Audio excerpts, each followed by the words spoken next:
life and in my life, those behaviors are sinful. And what that means is there's only one way to get past them.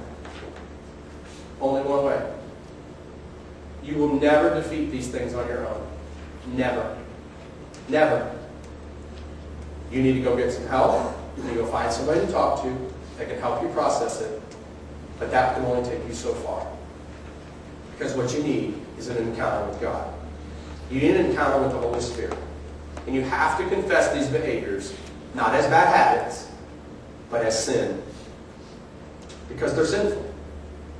God, I acknowledge today that when I do this, that is sinful. Because that's the only way that God can begin to help you in these areas of your life. You've got to turn these areas of your life over to the Holy Spirit. Because only the Holy Spirit can make these changes in your life. Only. Not just a counselor, not just a therapist, not just great friends. Ultimately, it's the Holy Spirit that makes these changes in your life. Why? Because they're rooted into who we are. Part of it is our DNA. Part of it is our personalities. And the only way that we can bring our personalities under submission to God is through the Holy Spirit. And allowing the Holy Spirit to change what you've confessed as sin. Now, if you deny that God should ever change you, I'm beyond help. There's no way. God himself can't even help me. Then what you're really doing is saying, I'm bigger than God. What you're saying is, my habits are beyond the control of God. And I'm not sure you really want to go there. You know? Because if we're going to play the one-upsmanship game, I'm betting on God, not you, not me. Okay? Because God's going to win. So no matter what your hang-up is, if you sit up there and go, there's no way. There's no way I can get past this. Then you're really saying, God, sorry, I don't think you can do this. What's even worse than that is, if you deny that you could ever change, you're denying the power of God. But worse than that is that if you come today and say that you don't want to change, that's childish behavior. I don't want to change. I want to stay just like I am. Well, listen, can I tell you something? I don't want to stay like I am. I don't want to stay like I am tomorrow. I don't want to be the same guy at 6 o'clock today that I am right now. Why? Because I'm on a pursuit to becoming like Christ. And that means that every day I've got to look in the mirror and go, look, you blew it again. You blew it again. Over and over and over again. We're on a mission. But it's to become like Christ. It's not to do what I want to do, and it's not to do what's easy. It's to do what's right and what's righteous. And when you look at the relationships, and I'll guarantee you that you and your spouse are still fighting over the same things. Because me and my wife are. We're no different than you. We're still arguing over the same stuff. Why? Because God's continually trying to get me to change the same things in my heart, the same things in my behavior. And until the Holy Spirit truly has His way, those things don't change. Those things do not change. Because when I became a man, and maybe that's what you need to do today, is decide to be an adult. And gentlemen, I'm going to pick on you first. The church, the Christian church, has enough punks. We need some men. We got enough guys walk around think they know all the answers. Got all the right Bible verses, got all the right things to justify all their belief system. We need some men. We need some men that are going to say, you know what, I finally got the answer. I'm a sinner, God is holy, and only He can change me. That's the answer. That's the answer. And you got to want to change. You got to want to be better. You can't just walk around going, oh, you know what, I don't do that anymore, so I got it. No, you don't have it together. Let me tell you when you'll have it together. You'll be 6 feet down and your soul will be there. That's when you got it together. And until then, you're a work in progress, gentlemen. And ladies, I don't want to take 2 minutes to say the exact same thing to you. But the fact of the matter is every one of us is on a mission to be conformed to the image of Christ. Everything else is a game. It's a church game, a religious game. We're after two people at Friends Community Church. People that don't know Jesus yet and people that want to grow. This is want to grow.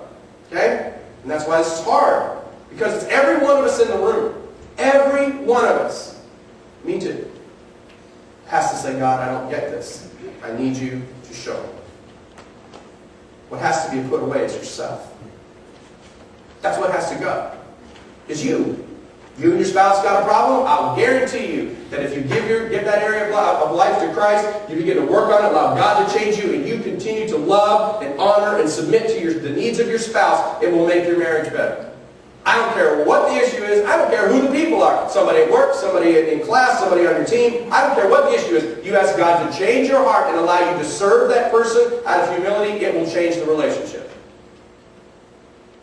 You know what? I threw that in for free. There's not even charge for that, guys. Serious. It works. And I don't care what relationship you have that has a problem. If all parties involved would die to their self and serve the others, that relationship would be healed. Absolutely guaranteed. And here's the hard part. That's Bible. That's not just some phrase. That's Bible. Submit yourselves one to another. I ain't making it up. This is hard because I want to hold on to my position. I want to hold on to my anger. I want to hold on to my bitterness. Can't believe they fired me. Can't believe they said that about me. Can't believe they did that to my kids. Can't, whatever. Believe what you want. Believe what you want. But if you will turn that over to God and forgive and allow God to minister to your life and you choose to serve the person who offended you, it'll change the relationship. And if everybody involved, 2, 3, 5, 7, 9 of you, I don't care how many, if everybody made that same commitment, it would change the relationship. Because that's what God demands that we do. Because that's the standard. I will tell you, it's not love to be sitting beside somebody right now, elbowing them, hoping that they're hearing all this. Okay? That's not love. That's not love. What'd your mom teach you when you were a little kid? Every time you point at somebody, there's 3 fingers pointing back at yourself. Right? Listen, that's not love. Love is to say, he's talking to me. And I want to say something. When I put these things together, I have to run it through the Tom filter. And what I mean by that is, if I'm not willing to do these things, I'm not going to talk to you about them. And so today's really hard for me. Because when Sherry and I went through the mess that produced this book, this was a really hard process for me. And it's really hard today.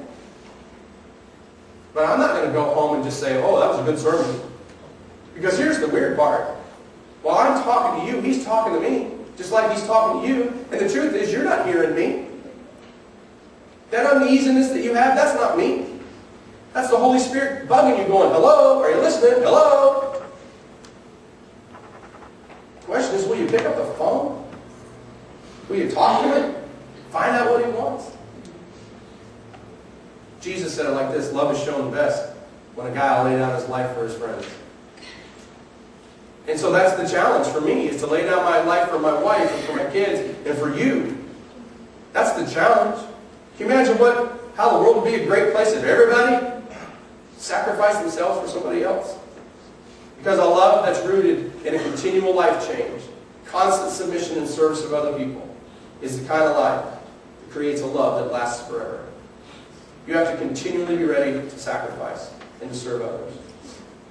More than that, in the end, the 3 that remain is love, but that love can't exist if we don't allow the love to change our lives. So do you need a life change today? My answer is yes. Let me ask you this: do you need to die today? Do you need to die to yourself? Kind of sounds like a weird question, doesn't it? Do you need to die to you and give up what you want so that you can meet the needs of some other people? And I told you this would be uncomfortable.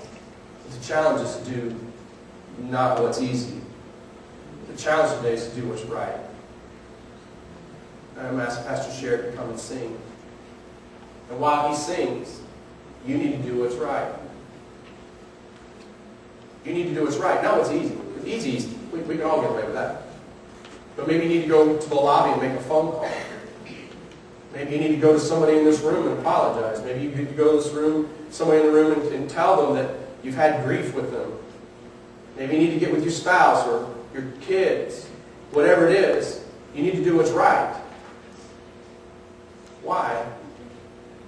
Because it matters. People are watching you. Your kids are watching you. People you work with are watching you. Are you going to do what's right? God, we need a great deal of courage. We need a great deal of courage not only to do what's right in this place, but to do what is right in our homes and on the job and in the classroom and on the field. And God, we need the strength right now and the courage to step forward, to find a place to pray, to find a place to spend time with people that we dearly love. Maybe we need the courage to go make a phone call. Whatever it is, God, this is your time. This is your house. We're your people. We ask, God, that you would do an amazing thing in the next few minutes. While Sherrod sings, if you need to, you're welcome to come across the front here and kneel and pray. There are people that will pray with you if you'd like. Maybe you need to go to one of the side walls and kneel with somebody close to you, a friend, spouse, or kids. But let's just take 5 minutes to just respond in the right way, the way that God will be on.